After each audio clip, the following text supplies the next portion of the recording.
Are you on a hard line? No, I switched computers. Yeah. And I don't think it has anything to do with the computer. It has to do with the line.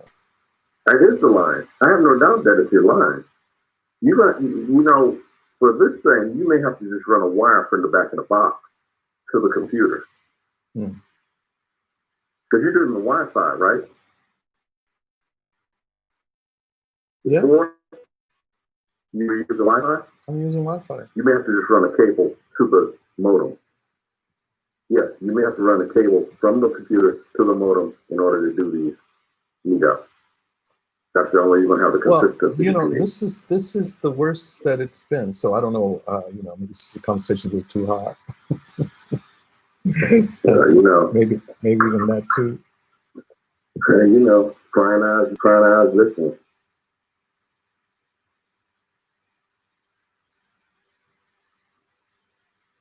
So I guess Brenda will be back in a little bit. So this is the bigger computer, right? Yeah, this is it was obvious. The desktop, yeah. Okay. So you know, Latia James is the person from New York State. Right. She's prosecuting the NRA thing, and the other guy is prosecuting the whole tax fraud bit. But it's like this.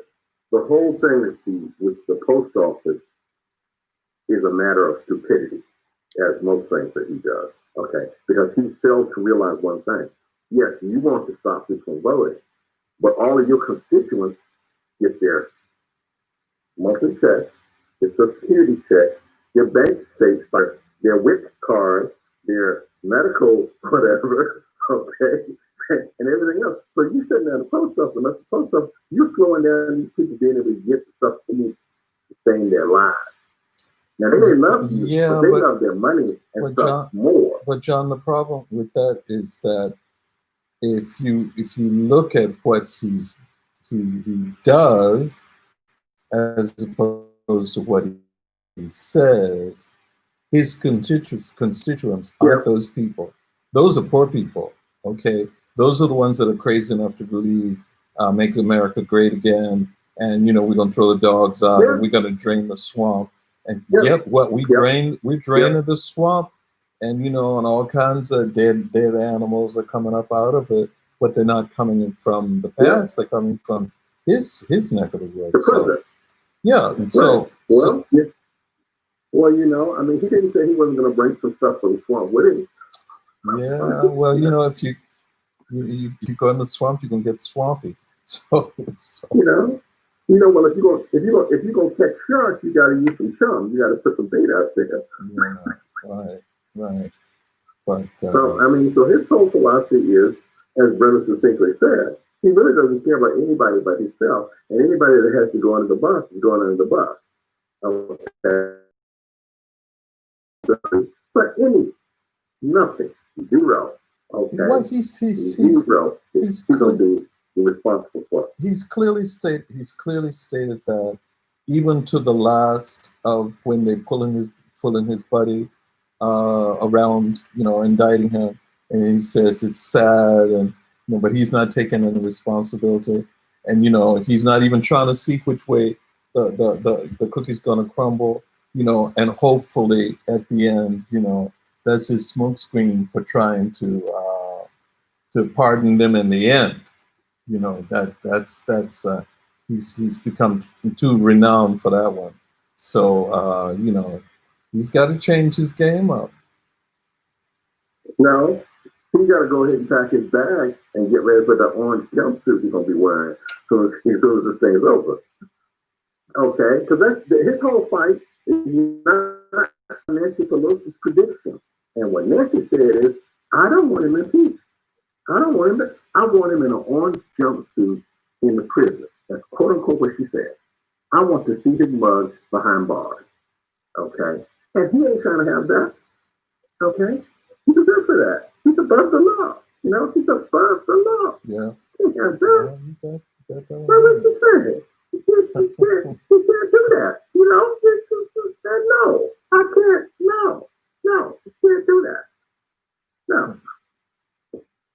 And so he, and I'm waiting for the continuing saga of, is he gonna make fun of the little kid who was stuttering last night, who has a stuttering impediment, like he did about the guy who ran the first election? Okay. And he's calling all these names and he's tweeting and twitting and everything else. Okay.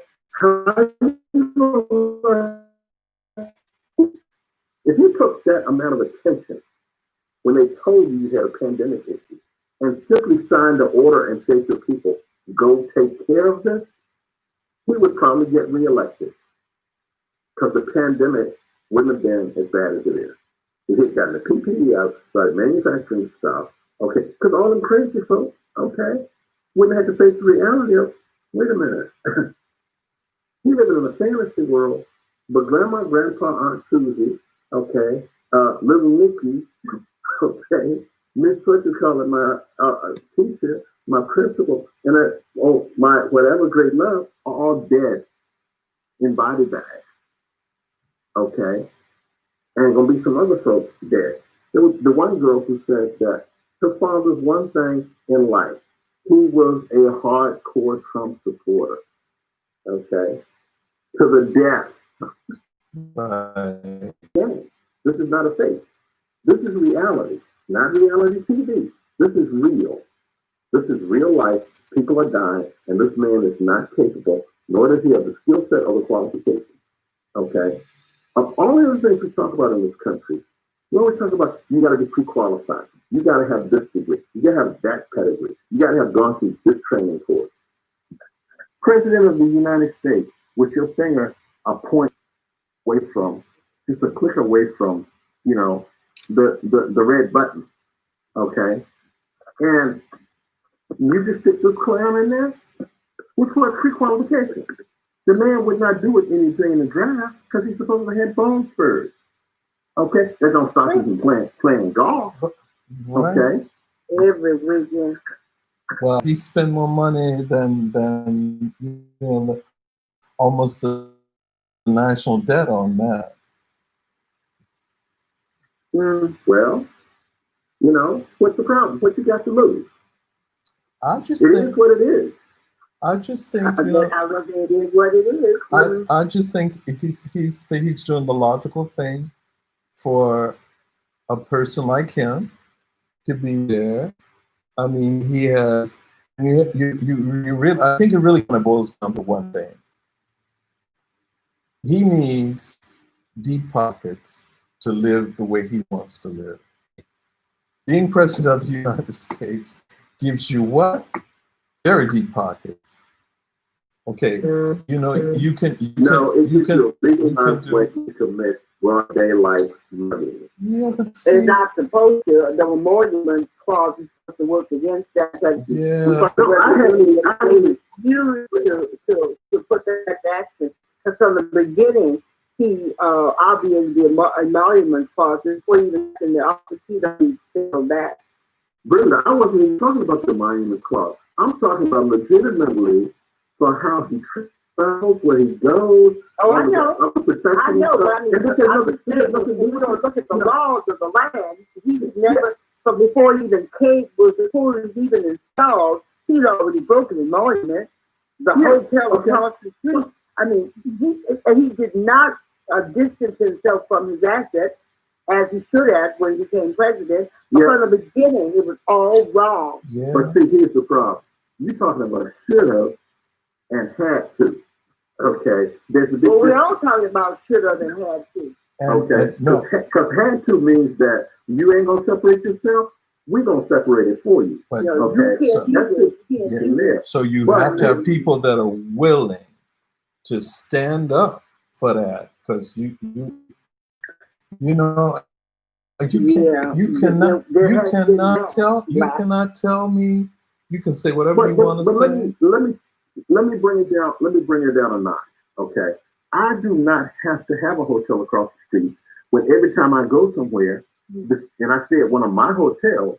Okay, the Secret Service got to pay me $600-700 a night per person. Okay, they got to pay for travel.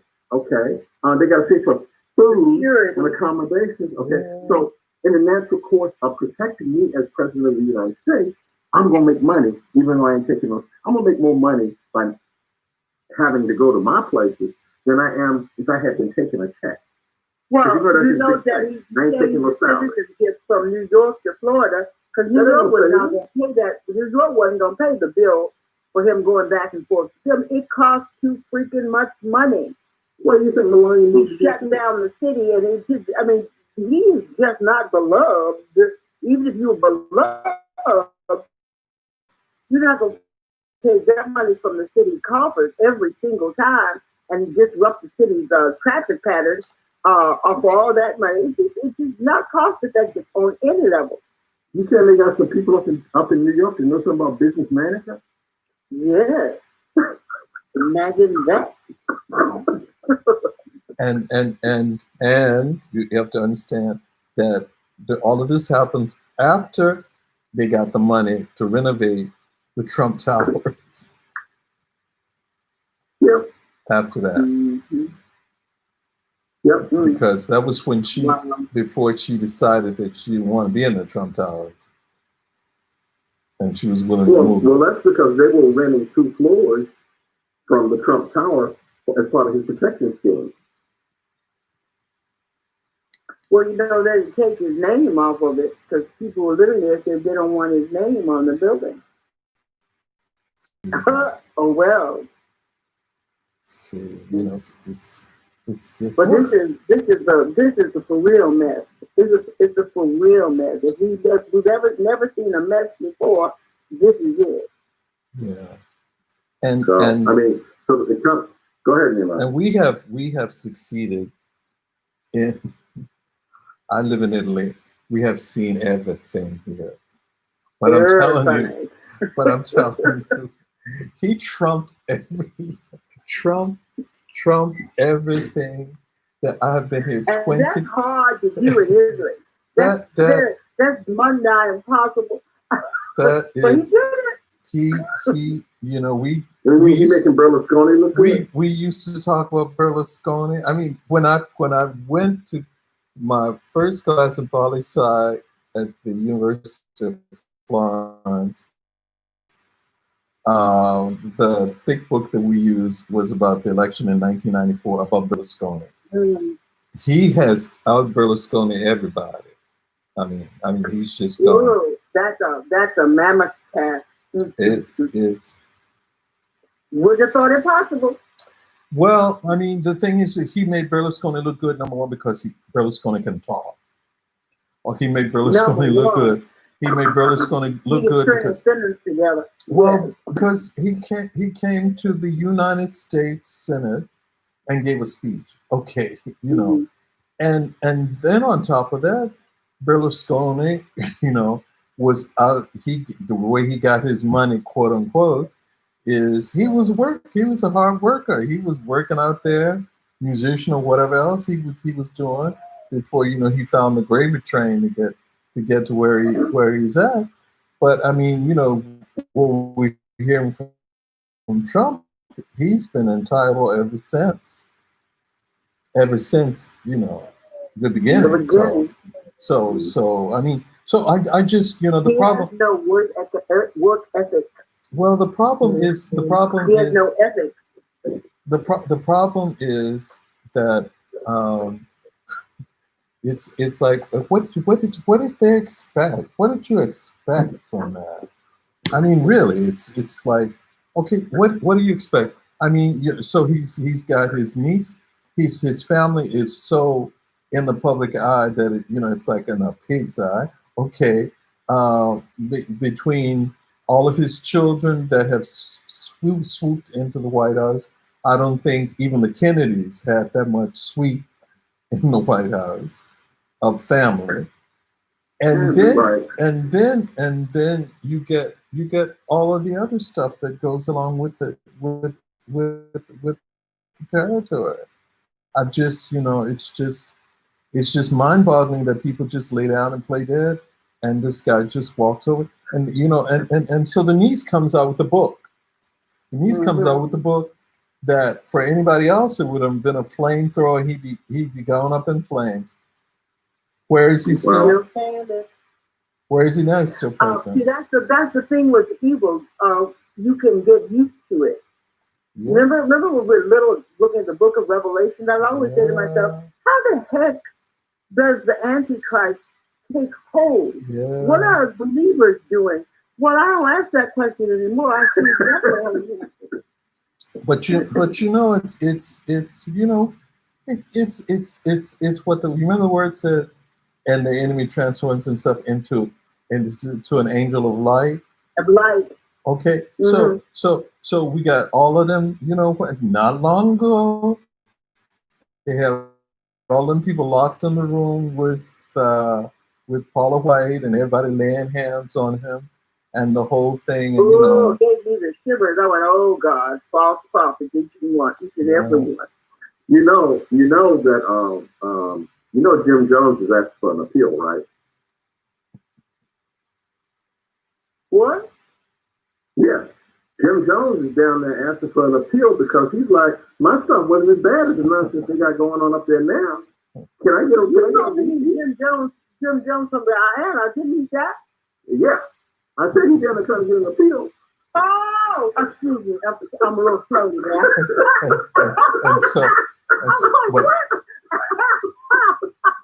Okay, I'm there. Excuse me. Look, all of the good evangelical and televangelists are up here laying hands on this man. I know what he is. Okay, seeing what he's doing. Okay, and some of them doing some of it themselves. You know, Muslim Liberty and Liberty University. He's like Liberty University and the rest of it. Okay, you all up in here, and you watch this man stand up on TV telling people to go ahead and inject some disinfectant up in your arm. Okay, and then if that don't work, go find one of them forensic ATIS probes and run that through there. Okay, now come on. Okay. You was looking, I go, somebody punching us. I mean, seriously. I can't think, is this the right channel? Who is this? Well, yeah. And they are endorsing that. They are endorsing this nonsense. And who is this woman, this African physician who is insane?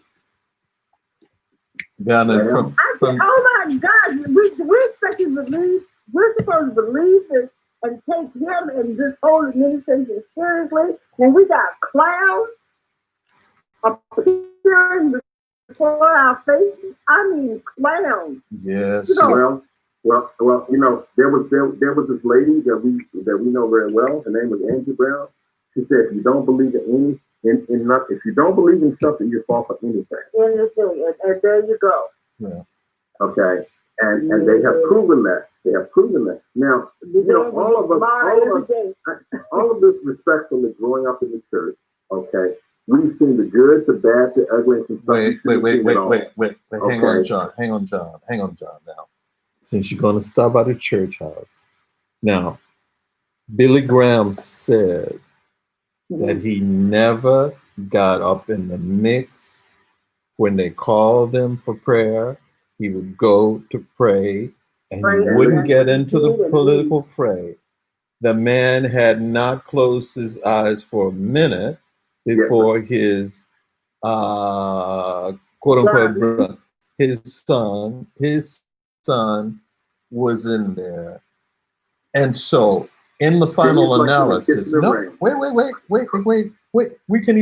could even do that. But if they transferred the monies that were supposed to go to the World Health Organization for this into Samaritan's purse. Now you know that ain't right. That's just no. I'm waiting for the big shoe to fall on that. I'm waiting for the big shoe. No.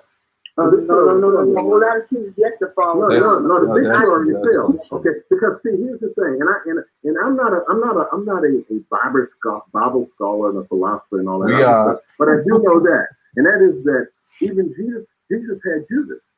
So how many pieces of what? Okay. So these people are they're just repeating what has already occurred. Okay, in the name of faith. Okay. No, in the name of whatever. It ain't the name. Yeah, well, I'm just saying. That's what they call him. And he's like, in the last day, he's gonna say, I don't know you. I didn't know you. Okay? But the point of the matter is that somehow we, and I say we because faith believers are called upon through deacons and deaconesses and the rest of the establishment to hold people accountable. Okay? And consequently, a lot of these people who are here spouting this mess, okay, they're not being held accountable, and consequently, they've gone off over the cliff, okay, and we're following them, okay, because we won't stop and take 2 minutes. Well, Hold on, let me finish. We won't stop and take 2 minutes back because it says, read the word, know the word for yourself, okay, so that you don't get drug all across the field down over the cliff, okay, because you know what the word says, rightly dividing it. Okay. What John? We were talking about trust and the erosion thereof. What God has allowed us to see is what happens when, in fact, trust has been eroded. Absolutely. But it's even more far-reaching than we thought, because see, and here it is. This is what people hadn't counted on. You raise your children. We raise our children saying giving certain pat answers. But they hear us, and they don't at the same time hear that we don't mean it, that we don't live it. Right. But what has happened in this generation is that these children have heard their parents spouting platitudes, and then they watch them living, and they realize, oh, hold on, they don't believe what they're telling us. They don't believe what they're saying. They're saying, in effect, do as I say, not as I do. And they go, oh, no, this is way too disconnected. You have rendered yourself untrustworthy. Yes. When there is no safety, no trust. When there's no trust, there's no safety. Yeah. And when there's no safety, people seek to find safety. And when you understand that the lack of trust is the beginning of the lack of safety, they say, well, we just got to we need to throw it all out because all of it's a lie. All of it's a lie. And you and I, we all know good well that God has brought us to this point, because this is not where we would have gone on our own. God says, I need you to throw it all out and depend on me, because this stuff is a mess. It's irreparable. Well, okay. So as much as you lie, what fixes a lie? The truth. But okay, this is what I think that we're seeing is that you remember when you read Samuel and you read Kings, the book of Kings, and you read how that this was the judge at the time, or this was the king at the time, and then he died, and and God was either pleased or not pleased, and usually says that, well, God was semi-pleased, if you could say that, because he still had his idols up on the hills. Okay, he didn't bring the idols down. Okay, do you realize that it was in the 1960s that they were saying the same thing about the parents of that time? Yeah. Okay, so everybody decided to become a hippie and drop out. And so after that, about 20 to 30 years after that, we found out the hippies had become the yuppies, and they loved money even more than their parents did. And they took the whole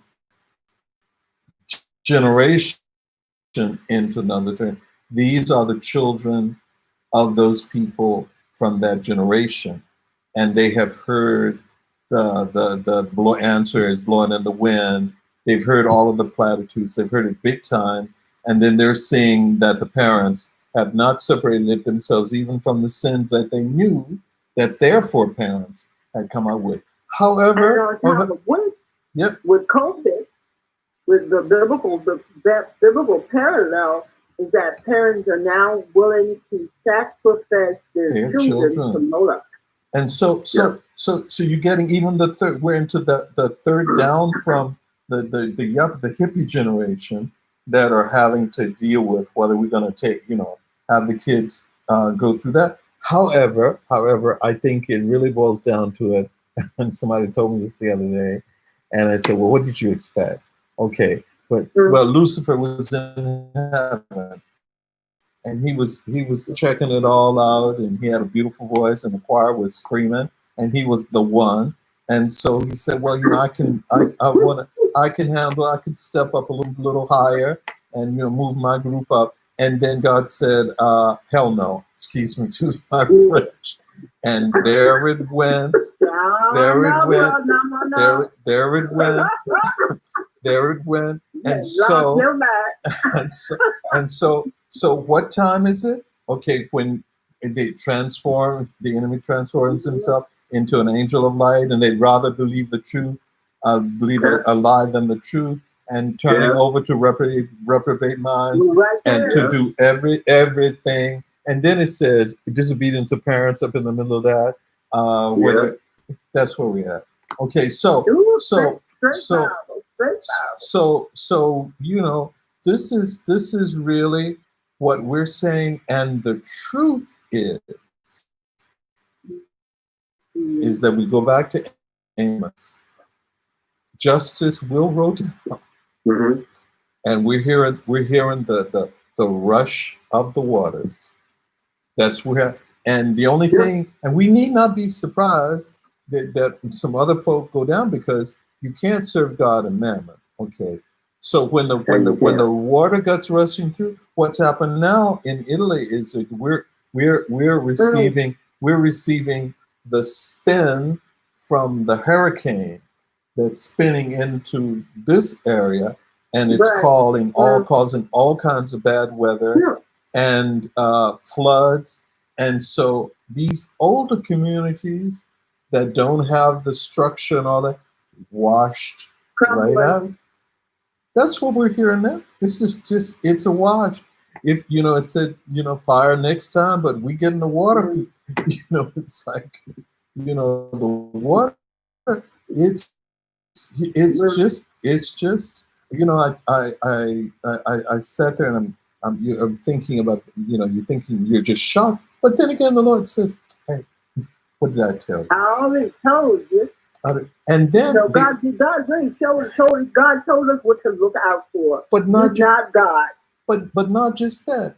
We're reading in Exodus how the blood and the cries of all those people, God has heard them, and He is coming to take care of business.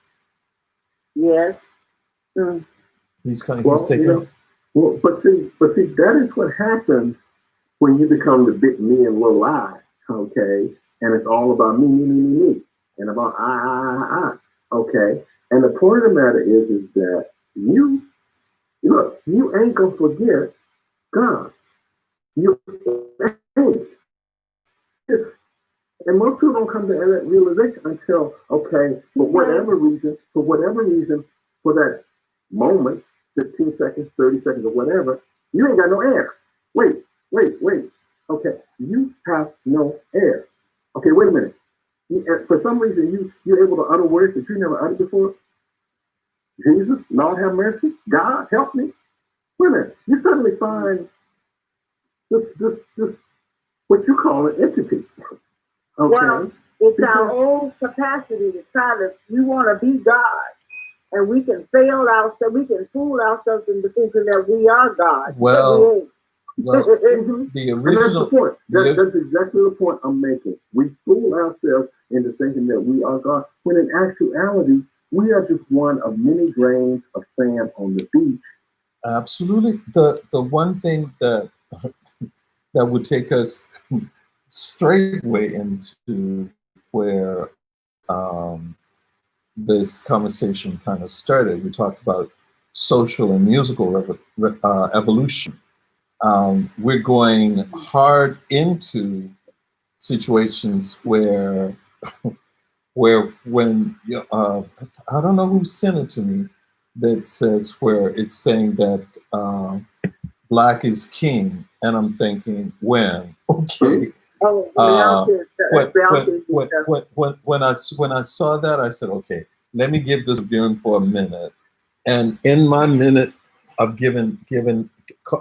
of seeing that, I thought there is no way in the world that you can sit back and think that this is going to play. And from a historical standpoint, they say that in the I can talk about the Black community. The Black community works like this. Musical community is there's innovation. They get to a place of, oh heck no, we ain't going there. Snap back. Did you see it? You see it all the time. Okay, it's a community that has, because of the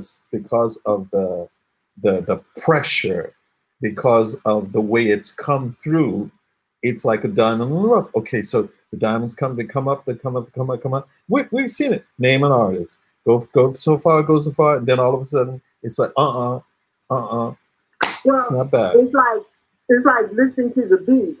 What's frustrating is watching some people dance is, you said, what do you think all that noise in the background is for? They're moving without any reference to the beat. Now you got all this latitude within the beat. You can do the up beat, down beat, the middle beat, the back, between, all around. But you got to, whatever you do has to be done in reference to the beat. But if you and I do what we're doing without regard to the beat, it stops having any meaning.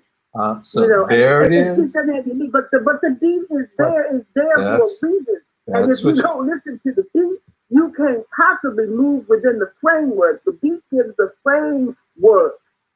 So wait a minute. So wait. What did God say to Moses?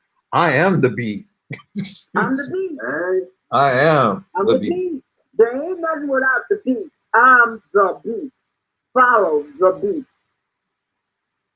And so I literally, when I watch some people dance, it almost makes me want to throw up, because it feels perverse. You know what I'm saying? The beat is right there. You're not referring to it at all. How the heck do you do that? That means that you have shut off. You can't hear. You're not feeling. You're not seeing. You've created another reality. It's a whole another reality, and ain't nobody in that reality but you. Just say it. So, as I said, when I saw Black is King, and then I thought, okay, let me see how far I can watch this. There you go. And then I saw the baby come out. I thought, well, maybe there's. Then I saw they're talking about the Yoruba. And I was thinking, oh no, heck no! It's like, and the interesting thing about it is that God is so infinite that He leaves just enough of just a smidgen of the basics there. Okay, folk have been down like flies, all of that. But there are folk that are still, it's like, no. That ain't right. No. You know, and ain't nothing like old Black people. They ain't even gotta say that. Yep. They look at each other like, well, they ain't get to do that. No. They got that look. They keep on doing what they doing. It's like the Hezekiah moment when it's like, okay, the jig is up. The jig is up. Well, I told y'all, I used to think that Donald was going to be on the South Lawn in the White House eating grass, but I think that off. Well, he ain't even going to get to eat grass, y'all. That was the lesson. We were talking. But I don't think that's the opposite no more. Yeah. You're saying. Because you talk about, you cross up the widows and the poor people and the seniors and the children and it's like I don't think you miss it. You could eat grass on the South Lawn. Because he eating grass on the south lawn means you can come back. Yeah. Hey, But Yep. they don't come back from this. We will see it together. We don't see this clown implode. We will all see it together. To see, after a while, God said, you may have done it in secret, but I'm gonna fix it in public. You see, Yeah. you see, but you know, it's I think, okay, since we're already there, when the word says we wrestle not against flesh and blood, but against principalities and spiritual wickedness in high places and the whole Yep. thing. It's like God has held back for a minute because children need to understand who their fathers are. Yeah. Okay, they need to understand who their fathers are, and He allows in it. God knows when I've just been reading stuff in history, and I said, "Oh God, He got more patience than I could think I could ever have." Because I'd have been like David, you know, and they, Y'all mess people. up my garden. Now you're gonna get put out. You're gonna be twisted triggers. Yeah. But you know, and the deal is that he waits to give people time. Yeah. I mean, you know, you have killed Amazing. you have killed nameless numbers of people. You have dismantled things that were in His plan that people would be taken care of, and you have dismantled all that. And you know, and it's a sense of just the patience that God has with giving us time to get it right. And then He says, "If my people," okay. So I mean, so if His people got right, ain't nobody called no. You know, at least Reagan and all of his Reaganomics had called for a World Day of Prayer or something like that. None of that. None of that. The only closest he's been to church is standing in, pushing all them people, go ahead, continue. pushing all those people aside, so he could get a photo op with the Bible turned upside down. That was telling. That was telling. That was telling. That was really telling. And when there was a prayer, when there were prayers, the prayers were for him by a select group of people, never for the country, never for the people. It's very telling. You know, his priorities are screwed. Right. He thinks it's about him. I think he really does.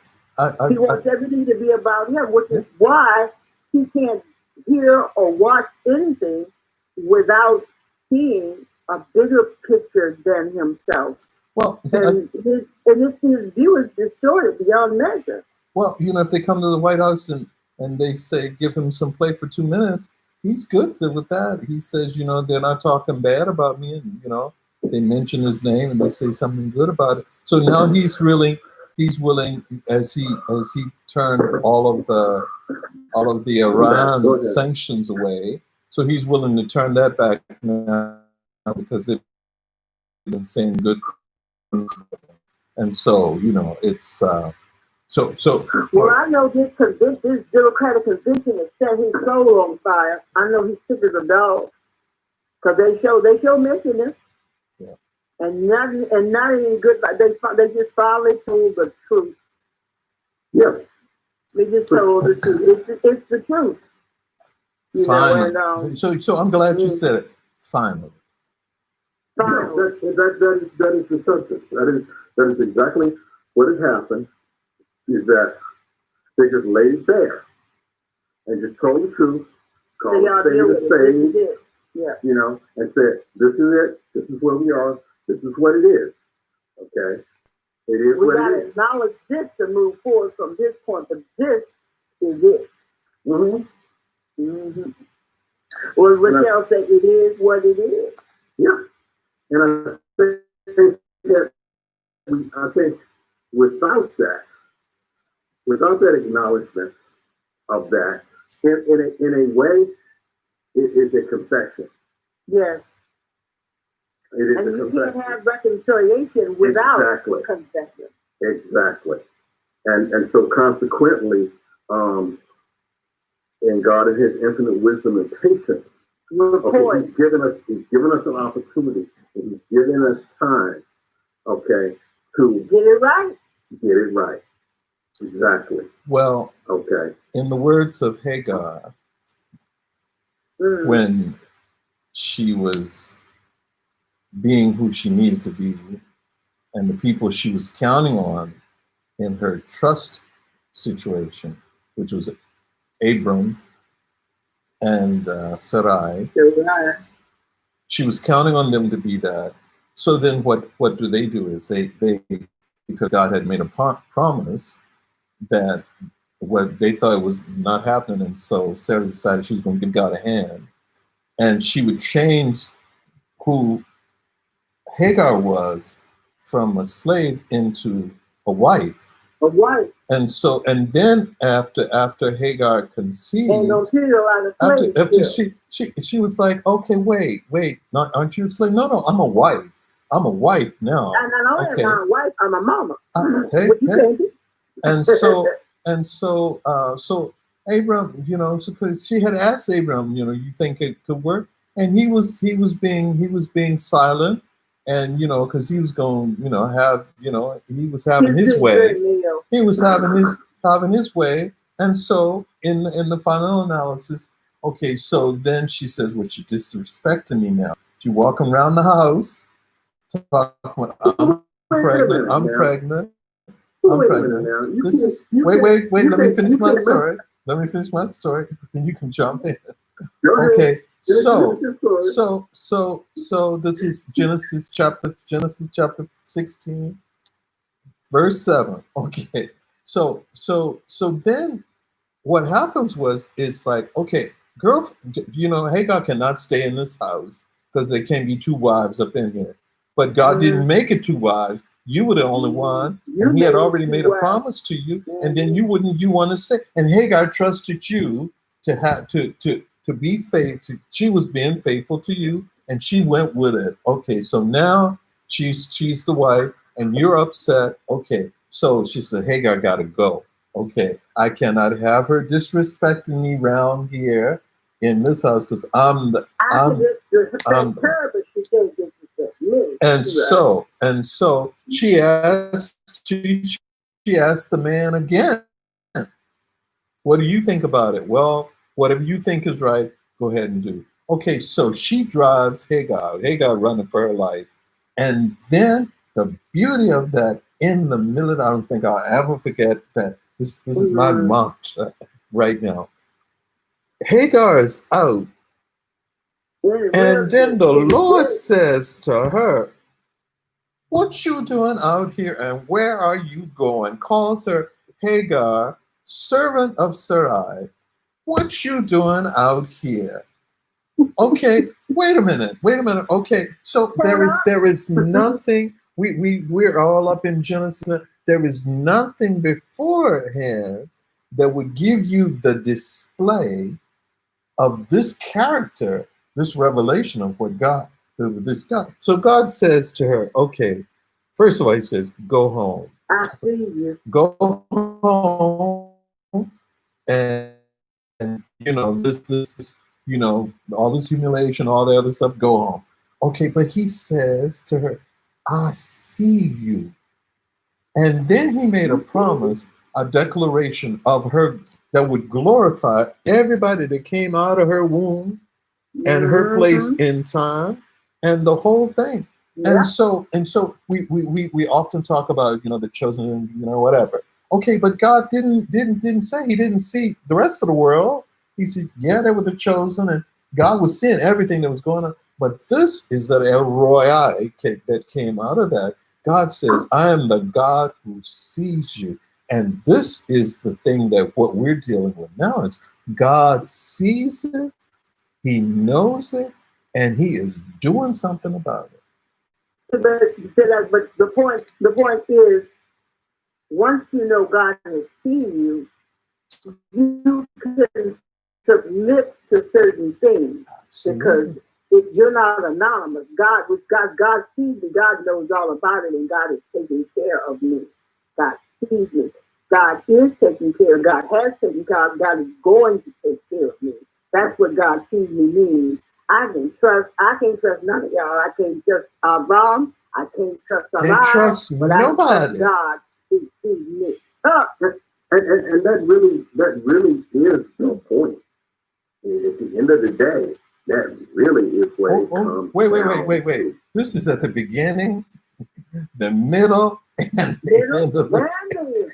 And the end of the day. It's total.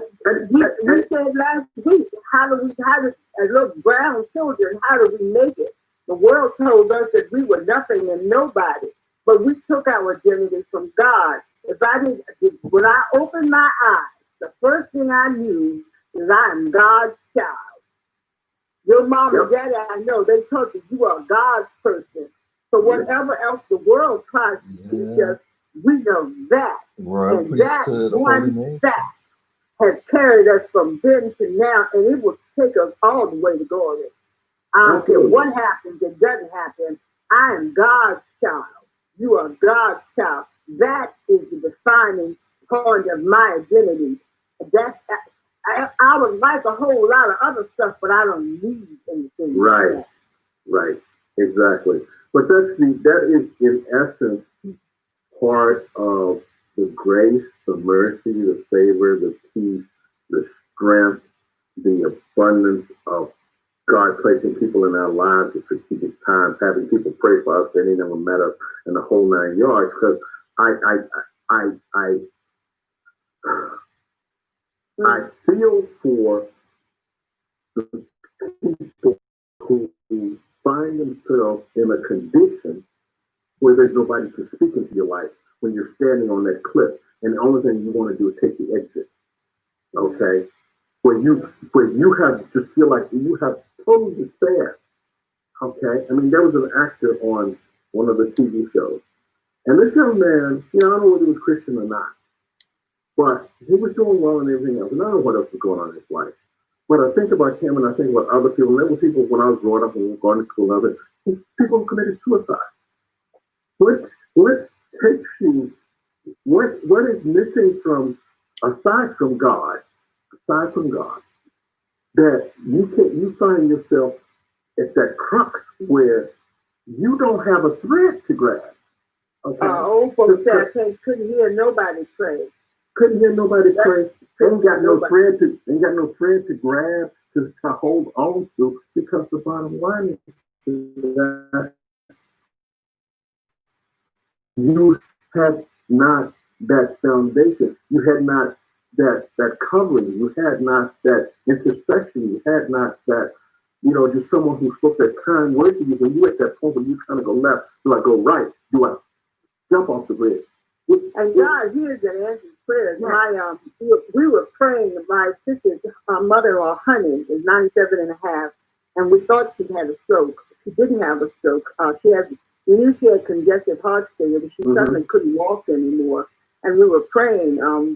She's in the hospital. She's about to be discharged. Her doctor took her off of LASIK about a year ago. And all of a sudden her legs were swollen and she was trembling and she literally did not have the ability to walk. And so the doctors wanted to know if Peter and Deb wanted to put her in a nursing home. They said, we're not putting her in a nursing home with COVID-19. Nobody can visit her. She's 97 and a half years old. She comes home and we'll trust God to make a way for us to take care of her. And at this point, she couldn't even pivot. She couldn't even move from the bed to the wheelchair to the toilet. They say, whatever it is, God, we're going to touch you. Do you know? I just got words. Honey, walk down the hall and back there. We've been praying. You hear me? And God didn't take no long time to answer that prayer. Listen, you know what? It's in the book. It says, if my people who are called by my name will humble themselves and pray and seek my face and turn from their wicked ways. He ain't talking about all the rest of the people, all the Trumps and all them other people out in the world. He ain't talking about that. It's the church. He is trying to clean up the church, the bride. And might I say, I know it may not be popular, but when we look at the story of Hagar, she was an Ethiopian slave. She had nothing going on out there. She had nothing to nobody. Okay. And the God of the universe said, I see you. You think he loves her more than he loved any of these other people? No, that ain't his style. Okay. Even Moses with all of what when you know, it's one of the things that has happened is we have glorified, we've made suicide an option. And so it's we misunderstood what it means to be chosen. Exactly. We think chosen means that God loves us better than everybody else. That's not God's style, as you say. God just loves us. God sees us. Chosen. The question is chosen for what? What is the responsibility? And a God-given responsibility does not mean that you've been given exemptions. I've been given exemptions. Exactly.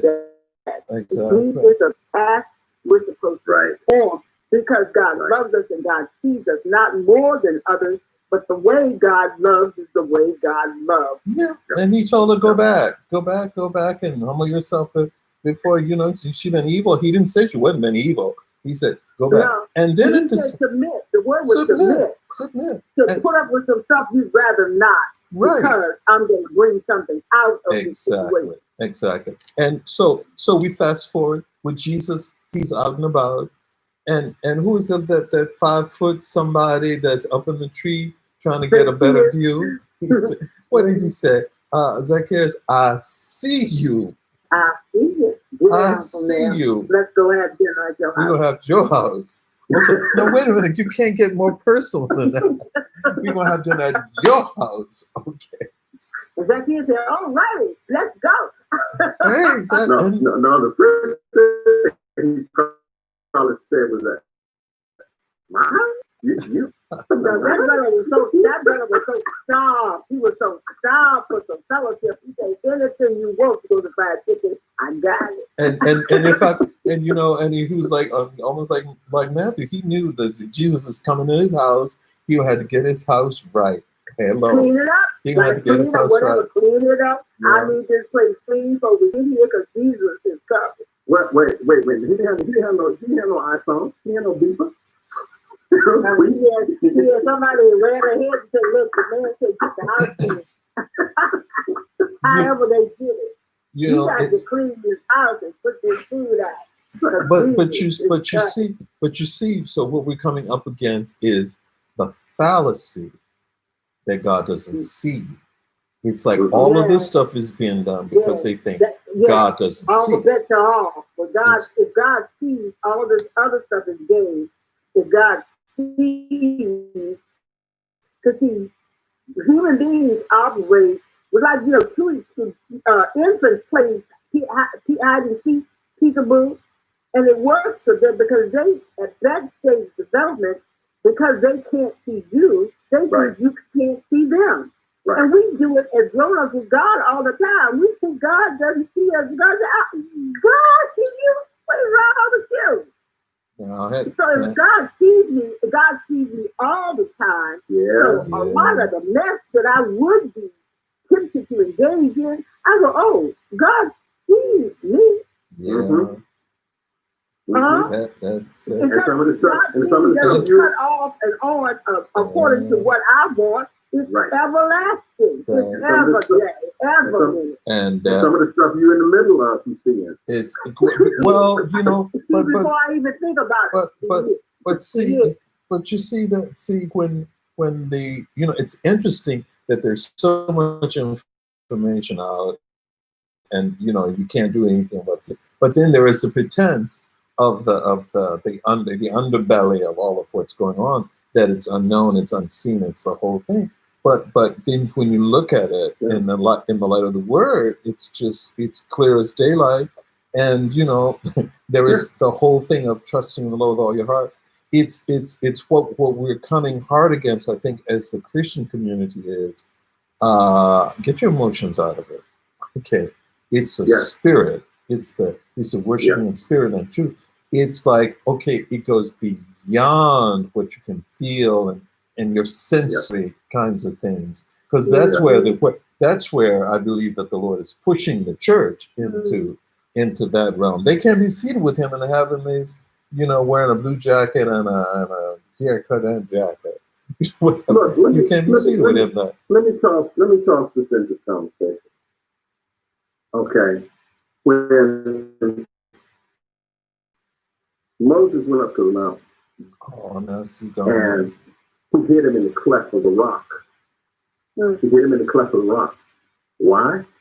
Because he would not have survived just being in the presence of his back in the essence. Well, we can't look survive just being in the presence of his back in the essence. Well, we can't look on God in the flesh and survive. Exactly. And my point simply being this. We need to stop trying to perceive what we don't have an inkling of, a migraine of the capacity or capability to conceptualize.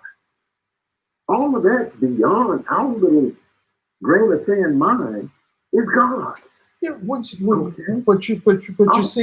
you see what you plugged in. What did you just say, Brenda? Before you said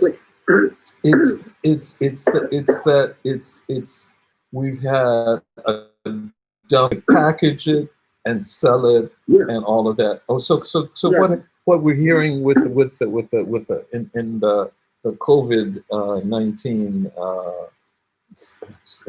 time is that I refuse. I will be okay. It's like, be still and know that I'm God. I will be exalted. Okay, God is refusing to be put in a tiny little box called the church with 10,000 people or with 3. You don't even care. It's irrelevant. He's refusing to be there. In the box. You don't push this button and I pop up. I'm God. I'm God. Completely. So we've gone from where it used to be the church, the lights. There was so much light in the church, you could hardly, everybody would see everybody. But now in the churches now, only the people up on the stand are in the light, and everybody else is in the dark. It's like, okay, give me a break with that.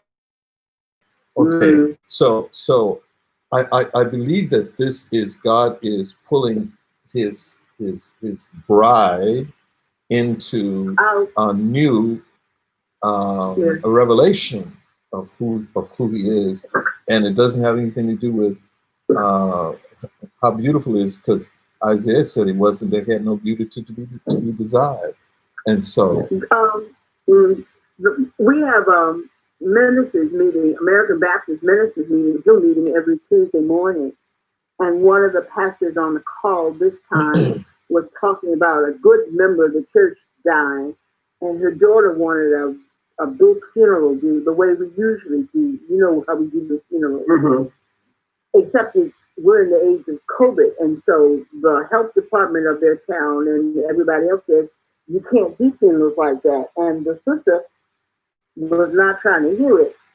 So the pastor told her, what you want and to honor your mother with her mother, but there are some restrictions to what we can do. We have to do it, but we have to do it a different way. We cannot have the big gathering. We cannot see people. We've got to follow the restrictions on distancing and masks and numbers. Yeah. Well, sister was not hearing that, and so she called another pastor in another church who agreed to let who would use the building, and she said to the other pastor, "I don't think pastor is feeling me. This is what I want." Now, I don't know what kind of brother this was, but in the first place, if you came to me as another pastor, why didn't you always I would, first of all, I would be talking to you, and I would not be talking for the sister. She would have to tell me her own self-pity way. So the other church agrees to hold the service. But the original pastor says, that's fine, but I still can't have the service. It does not meet the health requirements, and I've already told you. And I'm sorry that you don't think I feel you, I do feel you. She was a good member, and I loved her. But I cannot, in good conscience, sign off on this, and so I won't. Needless to say, this girl pissed off. I hope there were no outbreaks as a result of having the funeral that she thought she wanted. But getting back to what Neil and I was saying, COVID has forced us to make changes, whether we want to make them or not. Things have to be different. I don't know if we will ever get back, because you know, when folks die in the black church, child, you have to take the whole day off because we're going to have the funerals can take several hours. You got to plan them, and then we're going to come back and have the repast. That's all day. You can't do that. And this sister was saying, this is what I want, and I'm going to find someone to make it happen the way I want. And she did find someone to make it happen, but at what cost? Possible broken relationships, possible mass infections. Right. Because she wanted a funeral in the way that she thought it ought to happen, when everything indicated it could not, should not happen in the old way. But again, we're pushing, we're doing this as in a world. We're pushing to get back to what we remember to be normal. We're never going back there. It's not available to us anymore. And then you know, I think God is not pleased with it anymore. It's over. It's over. It's a realm. It's a realm. It's done. It's time to move on to where I'm taking you next. It's a realm of. It's a realm of. I'm doing a new thing. You can go. You come on and go. You gotta want to go. You can't go. You gotta go forward. You can't go back. The door is shut. Well, you know what's the. And let me put it. I'm doing a new thing. Okay. Now it's free for. Do you not pursue it? Yeah, but make a way in the wilderness. But that's the same.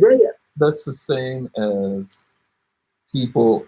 The woman going to the Staples and having you use a Xerox machine, and the other young lady is there, and she asks if she could pull up her mask, and she has a hissy fit and throws her around the room, coming about that much before the woman hit her head on the copy machine on the other side, and she had just gotten out of the hospital for some sort of kidney or bladder situation.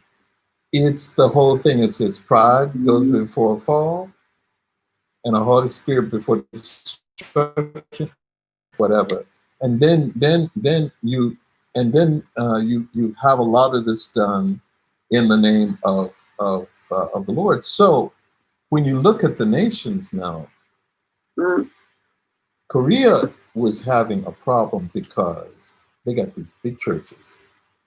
I've got 3 minutes. Nehemiah, I've got 3 minutes. Okay. So anyway, they have these huge institutions, and they could not downsize enough to not have the big meetings and so on and so forth. So a lot of people have died because they went to church. They literally went to church. Yeah, well, there's a whole congregation, I think it's Georgia, where they just flat out just said, we ain't gonna obey no ordinance, we ain't gonna obey. Not just Georgia, California, all over the place. You know, I mean, and you got folk out here packed wall to wall, okay, and everything else. And you know, I sometimes camp meetings. We can't meet baby. And I'm going like, well, maybe I misread that scripture that said, behold, the government is upon the shoulders of the Lord. Oh, be wise as serpents, gentle as doves. You know, he's talking a lack of wisdom here. Wait. You know, I think Jesus did it right. Thou should not tempt the Lord thy God. I think that's really what it boils down to. It's like, you know, when it talks about the powers and the structures were established, God put them there for a reason and so forth. So you decided you're not going to pay. First of all, we just keep going back to the thing, but the signs are there. Jesus paid his taxes. Okay, here we are years into this game, and we're still having a conversation about whether you're going to pay your taxes or not. It's like, to me, that was that was more telling than anything else. That was more telling than anything else. But you know, I know we have to wrap this up.